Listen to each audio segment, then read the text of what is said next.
दुनिया के बहुत से लोग किसी वबा की वजह से मर चुके हैं। जिस इन्फेक्शन ने इंसानों को मारा था, जानवरों पर उस इन्फेक्शन का कोई असर नहीं था। अब सड़कों पे ट्रैफिक नहीं रही थी, फैक्ट्रीज बंद हो गई थी। काफी अरसे तक पोल्यूशन न होने की वजह से नेचर ने अर्थ को दोबारा से जिंदा कर दिया था। हर तरफ हरियाली फैलने लगी थी, इसीलिए जानवर इस एनवायरनमेंट में बहुत ही आराम से जिंदगी गुजार रहे थे। और वही कुछ लोग इस अर्थ पर अब जिंदा है जो सर्वाइवल जानते हैं। चंद इंसानों में से हम एक इंसान एडी को भी देखते हैं। वो बचपन से ही अपनी मॉम के साथ रहता था, पर वबा की वजह से उसकी मॉम भी मर गई और वो सरवाइव इसलिए कर पाया क्योंकि उसके अंकल बचपन से ही उसे सर्वाइवल वाली बुक्स भेजा करते थे और उन किताबों की वजह से ही आज एडी सरवाइव कर पा रहा है। वो अब अपने घर में नहीं रहता क्योंकि उसका घर एक कबाड़ बन चुका है। सिर्फ उसी का घर नहीं, यहाँ पर हर चीज ऐसी ही खराब हो चुकी है।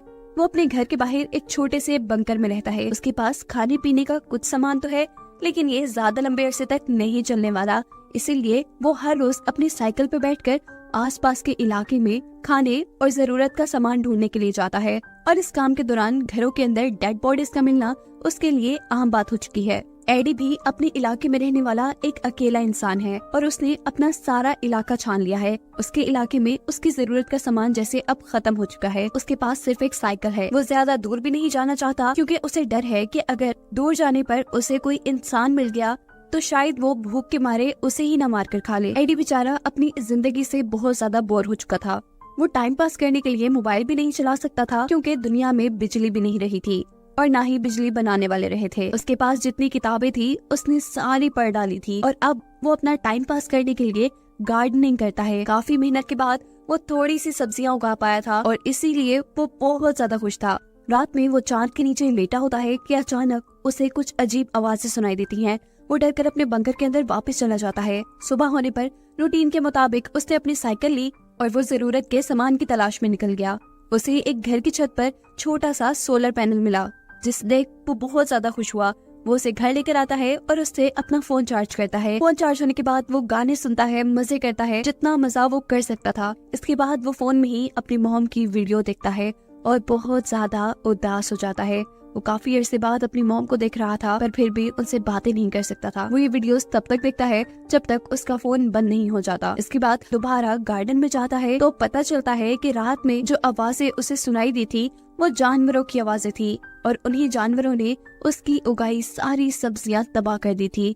ये सब देखने के बाद उसे कुछ समझ नहीं आता। उसकी सारी उम्मीदें अब खत्म हो गई थी। वो अब इन सब्जियों के बीजों को इकट्ठा कर लेता है। वो इनसे दोबारा सब्जियां उगा सकता था, लेकिन दोबारा खाने के लिए इतने लंबे अरसे का इंतजार, ये सोच उसे बहुत ज्यादा गुस्सा दिला देती है और गुस्से में वो अपने ही पाँव पर कुल्हाड़ी मार लेता है। उसके जख्म से खून भी निकलने लगा था, जिससे इन्फेक्शन होने का खतरा उसके अंदर भी बढ़ जाता है। वो मर भी सकता था। इसीलिए वो अपनी सर्वाइवल की किताबों में से कुछ तरीके निकालकर अपने लिए मेडिसिन बनाता है और अपने जख्म पर लगाता है। रात में वो अपने अंकल और आंटी की फोटो देखकर सोचता है कि ये भी तो जिंदा होंगे, इनकी वजह से तो मुझे सर्वाइव करना आया है और वो तो कितने अच्छे से सर्वाइव कर रहे होंगे। वो अब सोचता है कि क्यों ना मैं भी इन्हीं के पास चला जाऊँ, ऐसी जिंदगी शायद थोड़ी आसान हो जाए। पर एक साइकिल के जरिए ये काम करना मुश्किल था। वो पहले एक पूरा प्लान बनाता है। एक रोड मैप के जरिए एक रूट डिसाइड करता है जिसको फॉलो करते हुए वो अपने अंकल के घर तक जाएगा, जिसमें भी 2 हफ्ते का वक्त लग सकता है अगर सब कुछ सही रहा तो। ये रात अब उसके लिए बहुत मुश्किल थी क्योंकि उसे अपना घर छोड़कर जाना पड़ रहा था, जहाँ उसने काफी सारी चीजें जमा कर ली थी। खैर अगली सुबह निकल जाता है। वो सुबह से शाम तक साइकिल चलाता था। रात होने पर टेंट लगाकर सो जाया करता था और जो उसके पास खाने पीने की चीजें थी उनका वो रास्ते में इस्तेमाल कर रहा था। और अच्छी बात ये थी कि अगर एडी को रास्ते में कोई बिल्डिंग मिल जाती थी तो कुछ चीजों का इंतजाम तो वहाँ से भी हो जाता था। एक हफ्ते तक तो सब कुछ ठीक था, लेकिन एक रात जब वो सोकर उठता है तो देखता है कि हिरन उसका सारा पानी बर्बाद कर चुकी है। साथ ही उसका सोलर चार्जर भी हिरन ने तोड़ दिया है, जिसकी मदद से वो अपना फोन चार्ज कर पाता था। ये देखकर उसे इतना गुस्सा आता है कि वो अपनी पिस्टल की सारी गोलियां फजूल में चला देता है, जिसके बाद वो खूब पछताता है कि ये उसने क्या कर दिया।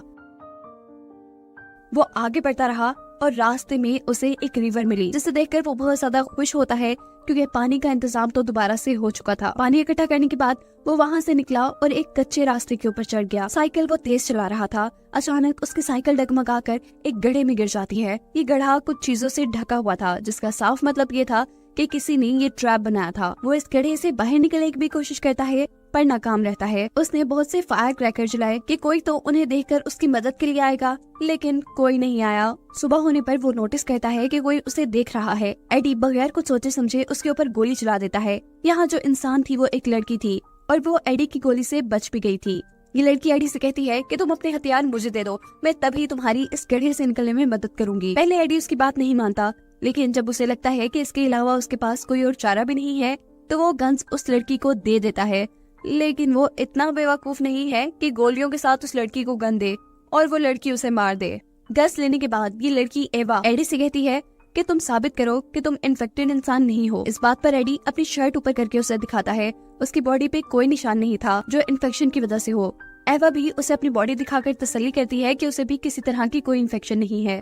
एवा एडी को अब गड्ढे से बाहर निकाल लेती है और उसे गोलियां देने को कहती है, लेकिन एडी इनकार कर देता है। ये लोग सो जाती हैं और अगली सुबह जब एडी उठता है तो एवा ने उसके गले पे चाकू रखा हुआ था। वो उससे गोलियों के बारे में पूछ रही थी। एडी जैसे ही उसे गोलियों का बताता है तो वो गोलियां गन में डालकर वहाँ से भाग जाती है। एडी को समझ नहीं आ रहा था कि एवा ने ऐसा क्यों किया। अचानक ही उसे 3 इंसानों की आवाज आती है। समझ आ जाता है कि एवा इन्हीं इंसानों से बचकर भागी थी। इन तीनों आदमियों के पास हथियार थे और ये तीनों ही काफी जालिम लग रहे थे। इनसे बचने के लिए एडी घास के अंदर छुप जाता है, जबकि दूसरी तरफ एवा दरख्त के ऊपर चढ़ी हुई थी। उसने इन तीनों के ऊपर गन तानी हुई थी, जबकि इन लोगों को यहाँ पर एडी का कैंप नजर आ गया था। ये लोग पता चलाना चाहते थे कि आखिर इस कैंप में कौन रहा होगा। एडी सोचता है कि इस कैंप के मालिक का पता चलाते चलाते ये लोग सामने दरख्त पर बैठी एवा तक पहुंच जाएंगे। उसकी जान को खतरा हो जाएगा, इसलिए वो जल्दी से कुछ फूलों के जरिए अपने जिस्म पर इन्फेक्शन जैसे निशान बनाता है और ऐसी जगह जाकर लेट जाता है जहाँ से उन्हें वो नजर आए। ये लोग जब उसके करीब आते हैं तो उन्हें लगता है कि एडी इन्फेक्शन की वजह से मर चुका है। ये नहीं, एडी का प्लान वर्क कर गया था। अब क्योंकि इन आदमियों को कैंप के बारे में पता चल चुका था, इसीलिए ये लोग वहाँ से चले गए। एडी और एवा ने दोबारा अपना कैंप लगाया और यहाँ एडी को पता चला कि एवा प्रेग्नेंट है। वो एवा से उसके हस्बैंड के बारे में पूछता है, जिस पर वो बताती है कि वो मर गया। ये लोग उन आदमियों से बचने के लिए खंडर में छुप जाते हैं, जबकि वो आदमी इन लोगों का खाना खा रहे थे। एडी दूर कहीं से जाकर 2 साइकिल्स का इंतजाम करके लाता है और उसने फैसला किया था कि अब वो एवा को भी अपने साथ लेकर जाएगा। आधा सफर एडी तय कर चुका था। अब अंकल के पास जाने में उन्हें सिर्फ 1 ही हफ्ता लगना था, लेकिन एवा उसके साथ जाने को तैयार नहीं थी, क्योंकि उसके मुताबिक एडी के अंकल जिस एरिया में रहते थे वो एरिया बिल्कुल सेफ नहीं था। लेकिन एडी को तो अपने अंकल पर पूरा भरोसा था। वो एवा से कहता है कि अगर तुमने नहीं मेरे साथ चलना तो कोई बात नहीं, लेकिन मैं जरूर जाऊंगा। अब एवा के पास क्योंकि कोई दूसरा ऑप्शन नहीं था, वो भी मान गई। ये दोनों निकल पड़ते हैं। एवा को साइकिल चलानी अच्छे से नहीं आती थी, इसीलिए उनको काफी टाइम लग रहा था, लेकिन एडी ने उसका पूरा साथ दिया। अब इनकी रूटीन ये चल रही थी कि ये पूरा दिन साइकिल चलाते थे, थोड़ा बहुत शिकार करते थे और रात में अपने शिकार को पकाकर खा जाया करते थे, क्योंकि पहले जो खाना उनके पास था वो तो उन 3 लुटेरों ने इनसे लूट लिया था। लेकिन एडी अभी भी खुश था, क्योंकि एटलीस्ट उसे एवा की शक्ल में एक साथी तो मिल गई थी। एडी एवा को पसंद करने लगा था, इसीलिए उसे अब सब कुछ काफी खूबसूरत लग रहा था। पर वो इस बात से अनजान था कि वो 3 बुरे आदमी अभी भी इनके पीछे पड़े हुए थे।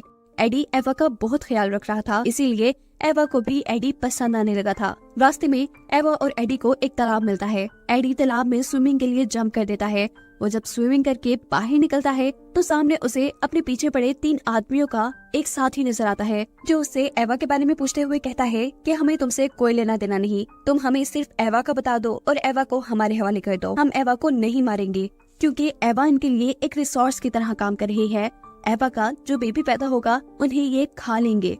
एडी अब ये बात समझ चुका था कि एवा इन्हीं लोगों से बचकर भाग रही थी, क्योंकि ये एवा के साथ जुल्म करते थे। वो आदमी दोबारा एडी से बात करता है और कहता है कि अगर तुम्हें जान प्यारी है तो तुम एवा को छोड़ दो, वरना हम तुम्हें मार देंगे, क्योंकि सर्वाइवल के खेल में कंपटीशन तो होता ही नहीं। इतनी बुरी बातों के बावजूद भी एडी नहीं डरता। वो एवा को लेकर अपनी मंजिल की तरफ बढ़ता रहता है और फाइनली कुछ दिन के सफर के बाद वो लोग अपने अंकल के घर पहुंच जाते हैं। एवा यहाँ पहुंचकर बहुत ज्यादा खुश थी, क्योंकि अब उसे सोने के लिए एक बेड मिल रहा था और खाने के लिए कुछ खाना। लेकिन यहाँ एडी काफी परेशान था, क्योंकि उसे अभी तक घर पर उसके अंकल नहीं नजर आए थे।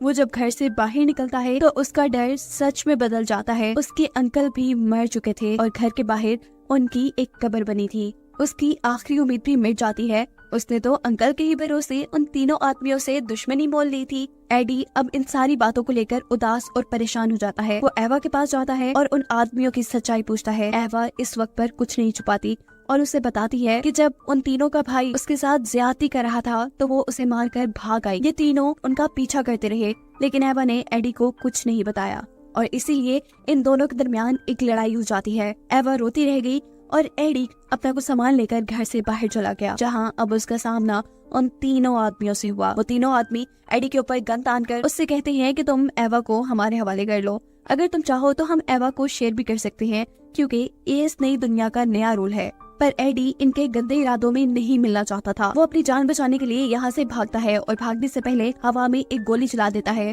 ताकि एवा जाग जाए और अपनी जान बचा ले। यहाँ एडी जो भागने की कोशिश कर रहा था, एक आदमी उसे पकड़ लेता है और इससे पहले कि वो एडी को मार देता, पीछे से कोई आकर इस आदमी को ही मार देता है। एडी की आंटी थी। अब बचे थे दो आदमी, जिनमें से एक एवा के पास पहुंच गया था और दूसरा इनको मारने के लिए इनकी तरफ भाग ही रहा था कि दरमियान में वो आंटी के लगाए एक ट्रैप के अंदर फंस जाता है और बेचारे की वहीं मौत हो जाती है। अब एडी और एडी की आंटी एवा को बचाने के लिए उनके पास जाती हैं, लेकिन दूर से एवा के पास खड़ा बुरा आदमी इनके ऊपर गोली चला देता है, जो एडी की आंटी के शोल्डर में लग जाती है। वो आदमी एक और गोली चलाकर एडी को न मार दे, एडी वहाँ से भागता है और मौके का फायदा उठाकर ये आदमी एवा के ऊपर अपना गुस्सा उतारने लग जाता है। वो उसके पेट पर जोर जोर से टांगे मारता है।